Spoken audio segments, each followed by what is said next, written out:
Bismillahirrahmanirrahim. Assalamualaikum warahmatullahi wabarakatuh. Alhamdulillah wassalatu wassalamu ala Rasulillah wa ala alihi wa sahbihi wa man wala wa ba'du. Saudara-saudariku, pemirsa dimanapun Anda berada, Alhamdulillah kita berjumpa kembali dalam program Aku Suka di hari ke-10 di bulan Ramadan tahun 1441 Hijrah. Sebelumnya tentu kita berusaha bermohon kepada Allah Subhanahu wa taala semoga seluruh ibadah kita yang telah kita tunaikan dari hari pertama sampai hari ke-10 ini berkenan diterima oleh Allah Subhanahu wa taala. Dan tentu ukuran penerimaan itu bisa terlihat salah satunya dengan meningkatnya semangat kita untuk menunaikan ibadah dan hadirnya kenikmatan dalam penunaian ibadah yang dimaksudkan. Yuk, mari kita cek sampai dengan hari ke-10 ini. Apakah sholat tarawihnya sudah nikmat? Ya, kalau tarawih itu biasa. Tapi menikmati tarawih itu yang beda. Apakah kajian Al-Qurannya sudah nikmat? Apakah bahkan puasanya sudah nikmat? Nah, dari setiap perasaan menikmati itu dan membuat kita semangat menunaikan ibadah, itu ciri-ciri kebaikan bahwa ada tanda keberhasilan dari puasa kita hari pertama sampai dengan saat ini. Bila belum dapat kita hadirkan itu semua, setidaknya kita berusaha di hari-hari berikutnya dengan meniatkan saat ini lebih baik dari sebelumnya. Dan tetap semangat. Ingat, pesimis tidak ditemukan dalam Al-Quran. Yang ada adalah rasa optimis untuk membuat diri kita lebih baik dari hari-hari sebelumnya. Untuk itu, mari kita lanjutkan kajian kita guna mengisi aktivitas dalam ibadah siam kita. Sudah kita bahas di pertemuan lalu, di antara kegiatan Nabi Sallallahu Alaihi Wasallam adalah memaksimalkan interaksi dengan Al-Quranul Karim. Interaksi dengan Al-Quran. Baik. Di pertemuan yang lalu, kita telah terangkan dengan begitu detail bahwa Al-Quran bisa kita jadikan sebagai pedoman interaksi dengan 3 jalur utama. Pertama, dengan metode qiraah yang telah tuntas kemarin kita selesaikan. Hanya tinggal kita evaluasi sampai di hari ke-10 ini berapa yang telah kita bacakan dari sekian target khatam yang telah kita susun. Apakah yang standar 1 kali selama Ramadan ataukah di atas itu? Ingat, ketika Nabi SAW banyak berinteraksi dengan Al-Quran, bahkan di setiap malam-malam Ramadan dibacakan oleh malaikat Jibril alaihissalam, beliau pun kemudian menyimaknya, mempelajarinya, mengkajinya sehingga khatam kemudian 1 kali dalam setiap Ramadan, bahkan 2 kali sebelum wafatnya. Dari sejak peristiwa itu hampir umumnya ulama menyibukkan diri mereka dengan Al-Quran selama Ramadan, mengambil ibrah dari giatnya Nabi SAW berinteraksi dengan Al-Quran. Bahkan saya sampaikan di pertemuan lalu, ada sementara ulama yang sehari bahkan khatam, kemudian 2 kali, siang sekali, malam sekali. Ada yang bahkan tercatat 3 kali khatam, ya, ada yang sekali khatam, demikian seterusnya. Jadi kalau ulama yang baik-baik saja, yang sangat istimewa, yang dekat dengan Allah, mereka hampir meninggalkan seluruh aktivitas umumnya dan mengkonsentrasikan diri mereka untuk dekat dengan Al-Quran. Maka bagaimana dengan kita? Baik. Nah, ini yang kemarin kita telah bahas. Yang kedua, ada juga yang disebut dengan tilawah. Yang kemarin sempat kita sampaikan judulnya, ya, tilawah. Demikian kita tuliskan tilawah. Berbeda dengan qiraah yang pertama, tilawah memiliki keluasan makna tersendiri. Ingat ya, ini penting saya sampaikan karena nanti bahkan dalam terjemahan di mushaf pun antara qiraah dengan tilawah itu memiliki terjemahan yang sama, yaitu baca. Ya, membaca atau kata perintahnya bacalah. Ya, saya beri contoh pada Anda buka misal Al-Quran surah ke-96 Al-Alaq ayat pertama. Lalu Anda bandingkan antara bacaan dan terjemahannya dengan Quran surah ke-29 Al-Ankabut ayat 45. Di sini tertulis Iqra Bismi rabbikal ladzi khalaq di mushaf Iqra. Demikian. Di sini tertulis di mushaf Utslu ma uhya ilaika minal kitab. Utslu. Demikian. Ini Iqra, ini Utslu. Lalu kemudian Anda perhatikan terjemahannya di dalam mushaf. Maka terjemah Iqra dan Utslu Anda akan temukan memiliki makna yang serupa, yaitu bacalah. Bacalah. Ya. Sementara bila kita telusuri dari segi kebahasaan, Iqra berasal dari kata qara'a yang kemarin telah kita tuntaskan pembahasannya. Kemudian kita temukan masdarnya qira'ah. Sedangkan Utslu berasal dari kata tilawah. Ini ya, tala yatslu, kata kerjanya tala, ya, tala yatslu tilawatan, bersumber dari kata tilawah. Jika dua katanya saja sudah berbeda, mengapa terjemahannya mesti sama? Ya, tentu dalam kaidah bahasa Arab sering saya sampaikan ada kaidah berbunyi demikian. Ya, ziyadatul mabna tadullu ala ziyadatil makna. Jika satu huruf saja bertambah pada satu rangkaian kalimat, maka tentu akan berbeda maknanya dari yang semula. Sekarang bukan sekadar bertambah. Kalau kita katakan misalnya fataha, ya, fataha, ini memiliki arti membuka, ya, fataha yaftahu. Sekarang kita tambahkan misalnya dengan tasydid, fattaha yufattihu, ya, fattaha, atau kita tambahkan alif, fataha, ya, yufatihu. Nah, ini ditambahkan tasydid saja sudah tak sama dengan yang awal. Fataha membuka, fattaha membuka pelan-pelan, membuka secara bertahap. Nah, sekarang ini Iqra, ini Utslu, sudah bukan bertambah lagi, tapi secara akar kata sudah berbeda. Kalimatnya tidak sama. Tentu demikian, keduanya memiliki makna yang tidak serupa. Maka secara cepat, Utslu berasal dari kata kerja tala. Ya, ini kata kerja infinitifnya, fi'ilnya, ya, tala. Kemudian masdarnya tala yatslu tilawah. Baik, ini sifatnya tilawah. Secara bahasa, dia memiliki tiga makna yang utama. Berbeda dengan yang ini. Ya, kalau yang ini sekedar baca saja, pada umumnya tanpa menuntut pemahaman. Jadi yang diminta silahkan baca. Ya, walaupun tidak ada tuntutan secara umumnya untuk memahami apa yang dibaca. Karena itu kalau Anda sekedar qiraah ingin khatam Quran, ya tak baca terjemah pun tak ada masalah. Yang penting Anda baca sehingga lancar bacaan kita dengan baik dan benar dan tambah kuantitasnya. Tapi ketika masuk pada tilawah, maka dia memiliki tiga arti. Satu, baca. Yang kedua, pahami apa yang dibaca itu. Kaji, ya. Pahami, kaji, pelajari apa yang dibaca itu. Dan yang ketiga, berusaha untuk mengamalkan, mengaktualisasikan apa yang telah dipahami dengan baik itu. Baca, pahami, amalkan. Itulah tilawah. Itulah utslu. Nah, karena itu yang paling menarik, teman-teman sekalian, dari sini ayat-ayat yang berbicara tentang tilawah umumnya meminta kita untuk mengkaji, memahami sesuatu hal sebelum kita kerjakan dalam aktualisasi kehidupan kita. Baik dalam konteks ibadah ritual ataupun dalam konteks ibadah muamalah secara sosial.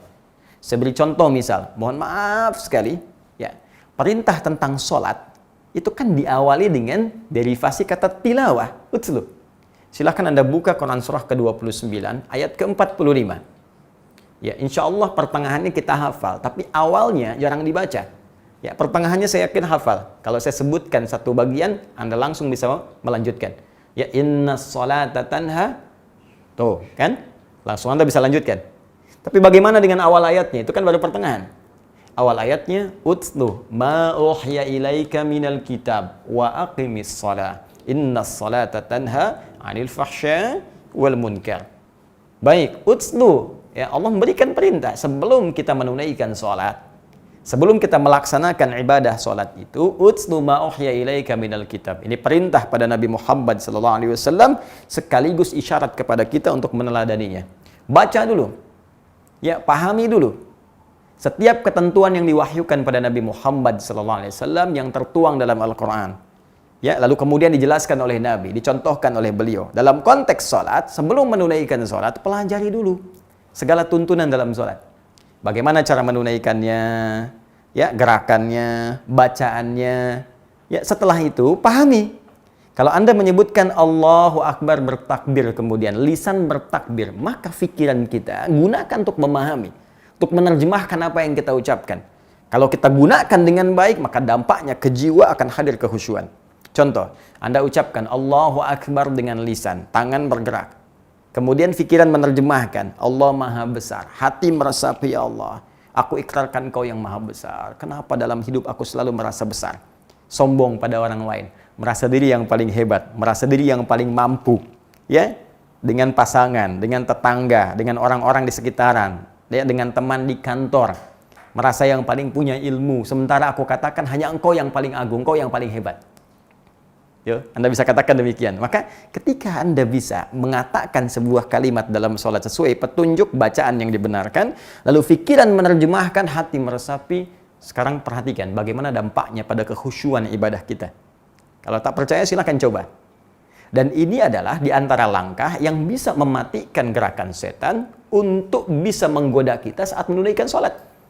Ya, biasanya kan pikiran kita yang dikacaukan. Ya, Nabi pernah memberikan isyarat ketika Anda bertakbir, ya, Allahu Akbar, maka setan mulai berkata, uzkur kada, uzkur kada. Ingat ini ya, ingat itu ya. Maka Anda akan mulai mengingat apa yang tidak ingin Anda ingat. Ketika mulai takbir.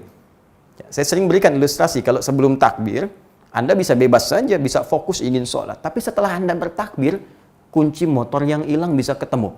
Kunci mobil yang lupa nyimpan bisa ingat. Ya, semua yang kita kira-kira nggak pikirkan itu bisa hadir. Dan yang paling menarik, kata Nabi, hatta la yash'ural musalli kam raka'atan yusalli. Sampai-sampai ada orang sholat, itu bisa nggak sadar berapa rakaat sedang menunaikan sholatnya. Maka cara mengatasi ini, kita matikan langkah setan dengan cara apa? Kita memahami yang kita baca dengan yang kita kerjakan. Saat mulai kemudian lisan bertutur, segera terjemahkan dengan pikiran. Supaya pikiran kita bisa fokus membantu apa yang diucapkan dan menepikan apa yang digoda oleh setan. Itu rumusnya. Inilah yang dimaksud dengan baca, pahami, amalkan. Coba saya tanya untuk kita semua. Dari sekian lama dan sejumlah kita sholat sampai hari ini, ribuan kali rukuk kah, ribuan kali sujud kah, berapa persen bacaan sholat yang kita pahami? Jangan-jangan selama ini rukuk tidak paham yang dibacakan, sujud tidak mengerti yang diungkapkan. Sekarang bagaimana sholatnya bisa khusyuk kalau kita nggak memahami apa yang kita lakukan? Anda mau kerja saja untuk urusan dunia, Anda belajar dulu. Anda training dulu supaya mengerti pekerjaan kita yang akan kita lakukan. Itu pun hanya sekedar mendapatkan gaji dunia, dibelikan sesuatu, keluar menjadi kotoran, dipakai kemudian menjadi aksesoris kehidupan, ditinggalkan saat wafat. Nah, ini sekarang kita bicara tentang kehidupan abadi di akhirat. Yang katanya pengen surga. Urusan dunia Anda kejar-kejar sampai dapat detail supaya paham. Kenapa urusan akhirat Anda acuhkan begitu saja? Yang itu menjadikan penentu kehidupan abadi kita. Apakah nikmat atau sengsara? Apakah bahagia atau nestapa? Karena itu kita mesti adil. Kalau high level, level yang paling tinggi ingin kita capai, maka kualitas lebih kita tingkatkan daripada yang sebelum-sebelumnya. Nah, ini bagian pertama. Itulah tilawah. Ya, baca, pahami, amalkan. Nah, dalam situasi PSBB yang sekarang kita dapati ini di beberapa wilayah Indonesia pada umumnya, ya, dan situasi Ramadan yang banyak sekali memberikan keuntungan-keuntungan ukhrawi kepada kita, salah satunya dilimpahkan pahala yang sangat luar biasa dalam konteks interaksi kita dengan Al-Quran. Ada satu hadis spesifik yang memberikan keutamaan tentang tilawah Al-Quran. Apalagi bila kita bisa lakukan di bulan Ramadan ini, yang bisa memberikan keberkahan lebih banyak dan kita bisa kerjakan dengan keluarga. Hadis itu terdapat dalam riwayat Imam Muslim. Ya. Nomor hadis 4996. Jika nomornya tidak sama karena mungkin cetakannya berbeda, atau ada sebagian teman-teman yang buka Google atau mungkin kitab terjemahan atau ikhtisar. Nah, kalau orang yang nggak spesifik belajar, ini nggak bisa bedakan mana ikhtisar, ya rangkuman saja, ikhtisar, mana yang kitab sesungguhnya. Ya, nah, tapi tidak ada masalah. Yang penting hadisnya kita temukan. Jangan jadi perdebatan karena beda nomor. Kita lihat saja nanti kalau beda cetakan. Lihat misalnya bab fadlu, ya ijtiba, ya, ijtiba ala tilawah, ala tilawah wa ala adzikri. Ya, ini temukan bab ini, nanti lihat hadisnya. Fadlul ijtiba' ala tilawah, bab keutamaan tentang berkumpulnya ala tilawah untuk bertilawah Al-Quran. Ya, wa ala dzikri, dan untuk berzikir, mengingat Allah Subhanahu wa taala. Mengingat Allah banyak nanti ya, bisa dengan zikir standar subhanallah, alhamdulillah, Allahu akbar, khususnya ba'da salat, itu ditemukan di Quran surah 4 ayat 103. Ada dengan berdoa, itu juga zikir, Quran surah 7 ayat 205. Ya, menyebut nama Allah misalnya, ya, dengan al-asmaul husna, atau menyebut kalimat Allah, Allah, itu ditemukan di Quran surah kedua Al-Baqarah di ayat 152. Ya, kemudian membaca Al-Quran, Al-Quran disebut zikir, Quran surah 9 ayat Quran surah ke-15, ya, maaf, ayat ke-9. Kemudian juga menghafal Al-Quran, itu zikir. Ya, ditemukan di Quran surah ke-54 ayat 17, 22, 32 dan 40. Nah, sekarang tilawah spesifik. Hadisnya dari sahabat Abu Hurairah radhiyallahu taala anhu, nama lengkapnya Abdurrahman bin Sakhar, gelarnya Abu Hurairah. Baik, kita perhatikan bagaimana Nabi memberikan keistimewaan pada orang-orang yang tilawah. Nabi menyampaikan, majtama'a qaumun fi baitin min buyutillahi, bermakna tidaklah berkumpul sekelompok orang. Kalau kita tarik pemahaman ini, yuk dalam situasi sekarang kita tarik ke rumah, ke keluarga. Ya, sehingga menjadi berkelompok, ambil keberkahannya. Suami dengan istri, ayah, ibu dengan anak-anak. Asisten rumah tangga, kumpul mereka. Fi baitin min buyutillah. Ada yang menspesifikasikan masjid, ada yang memberikan keumuman makna. Kata para ulama, ini maknanya umum. Bisa di masjid, kalau situasi bisa dikerjakan, bisa ditarik kemudian ke rumah-rumah kita atau di tempat kita tinggal, yang di situ kita inginkan untuk berkhidmat, beribadah kepada Allah Subhanahu wa taala. Maka itu seketika menjadi baitun, ya, satu tempat fihi dzikrullah, di dalamnya kita mengingat Allah Subhanahu wa taala. Maka kumpul dengan keluarga, ya, kemudian yatsluna kitaballah, menggunakan tilawah. Yatsluna kitaballah. Di situ mereka tilawah kitabullah, tilawah Al-Qur'an. Jadi bukan sekedar qiraah. Mereka berusaha membaca, memahami, mengamalkan isinya. Ya, bagaimana prakteknya? Kita keluarkan saja. Ya, misal kita sering baca juz amma, sekarang kita tilawahi. Biasa qiraahi, sekarang tilawahi. Kita keluarkan dulu yuk surah Ad-Duha misalnya. Ya, maka kita keluarkan surahnya, baca bareng-bareng dulu. Si kecil suruh baca, kakak kemudian baca, adik menerjemahkan. Setelah itu tilawahi. Lihat maknanya. Apa kata para ulama? Asbabun nuzulnya apa? Maknanya apa? Kemudian pahami dengan baik serta amalkan isinya dalam kehidupan kita. Allahu Akbar. Di situ ada tentang kelapangan, di situ ada tentang bagaimana Allah melindungi kita dalam kehidupan. Di situ ada pelipur lara ketika sedih, Nabi turun ayat itu langsung gembira lagi. Bahkan disandingkan dengan Al-Insyirah, memberikan kelapangan saat sulit. Anda yang sekarang mungkin sedang ada ujian di pekerjaan, ya, situasi tidak menghendaki kita untuk bekerja, merasa ada kesulitan rezeki, baca surat ini. Ya, minta kepada Allah solusi, minta kebaikan, tilawah. Apa yang terjadi saat itu? Wa yatadarasunahu bainahum, kalau mereka melakukan tilawah dan tadarus, pelajari, pahami isinya, illa, kecuali mereka akan mendapatkan 4 keutamaan saat sedang tilawah itu. 1. Nazalat alaihimus sakinah, akan diturunkan oleh Allah as-sakinah. Sakinah, ketenangan ke dalam jiwa.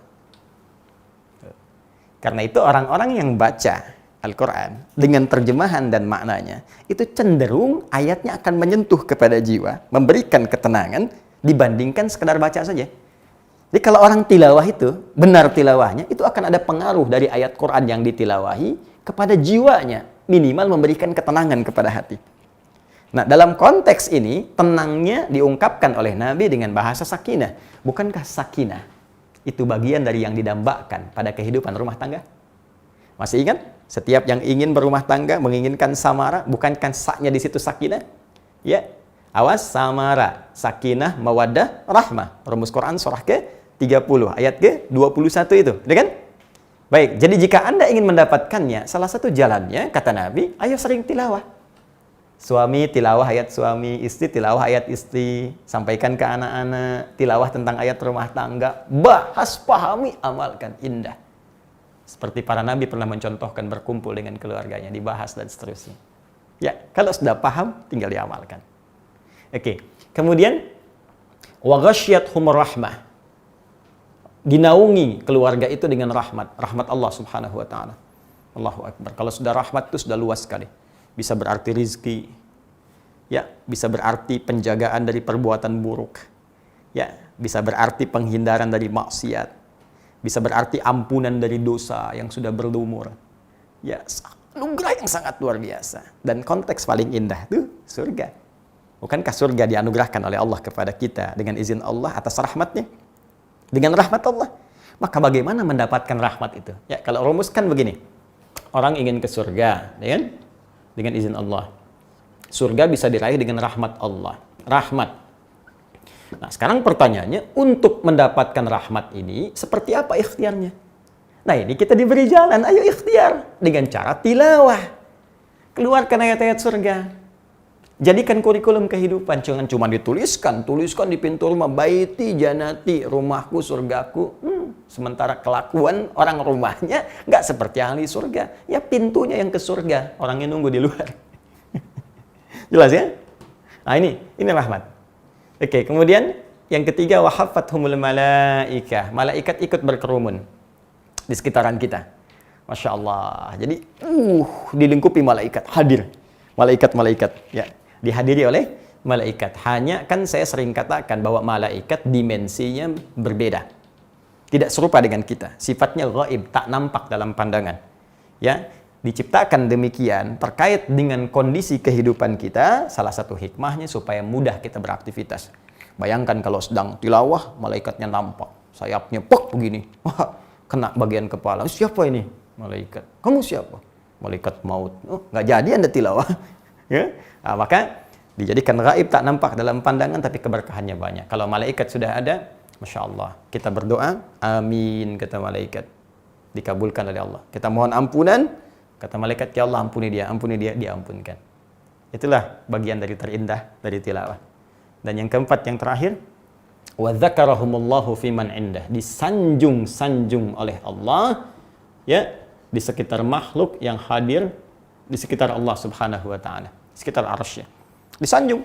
Wah, si fulan sedang tilawah, keluarga fulan sedang tilawah. Anda disanjung oleh tokoh di Indonesia saja, bahagianya luar biasa.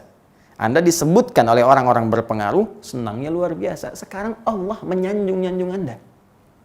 Apa enggak ingin selama hidup pernah disanjung sekali saja?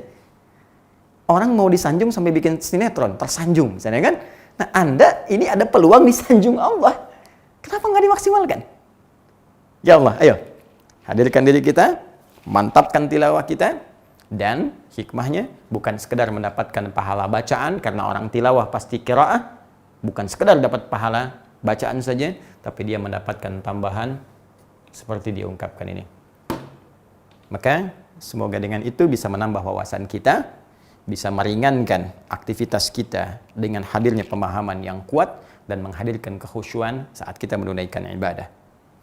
Selain dua hal ini, qiraah dan tilawah, ada bagian yang paling dahsyat, yang kalau kita bisa siapkan di keluarga kita, maka dia akan menjadi pemimpin keluarga besarnya ke surga dan dibanggakan oleh semua penduduk langit saat dia masuk ke surga dengan menempati posisi surga tertinggi di hadapan Allah Subhanahu wa taala.